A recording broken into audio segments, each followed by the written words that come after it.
এটি একটি ছলনাময়ী সাপ।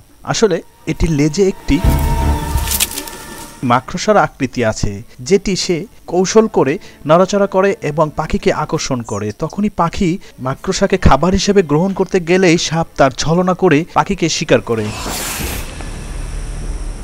স্পাইডার টেইলড ভাইপার হলো এক প্রজাতির সাপ যা পশ্চিম ইরানে পাওয়া যায়। এটির লেজের অনন্য অভিযোজন ক্ষমতা রয়েছে। এটির পা মাকড়সার মতো আকার ধারণ করতে পারে। শিকারকে অনুসরণ করতে এবং পাখিদের আকর্ষণ করতে এই কৌশলটি বেশ কাজে দেয়। পাখি যখন সাপটির লেজে আক্রমণ করার চেষ্টা করবে তখন এটি সাপের খাবারে পরিণত হয়ে যায়।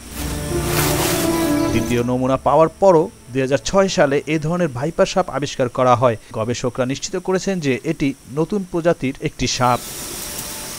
সাপকে বন্দিদশায় রেখে অধ্যয়ন করা হয়েছিল এবং আচরণ পর্যবেক্ষণ করা হয়েছিল। মাকড়সার স্টাইলের লেজের কারণে অনেক পাখি শিকারে পরিণত হয়। এ ভাইপার সাপের শিকার করার অভিনব পদ্ধতি রয়েছে। তবে এরকম অন্য প্রজাতির সাপ রয়েছে যারা শিকারকে বিভ্রান্ত করার জন্য একই ধরনের কৌশল অবলম্বন করে।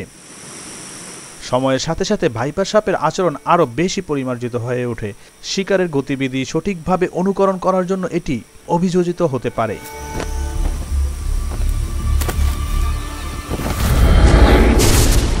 এই প্রজাতির সাপের অভিযোজন কৌশল চমৎকার হলেও প্রজাতিটির বেঁচে থাকার উদ্যোগ বেড়ে গেছে। এই সাপটিকে চিড়িয়াখানার জন্য সংগ্রহ করা হয়ে থাকে। তাছাড়া অনেকে নানা কারণে অবৈধভাবে এসব শিকার করে থাকে।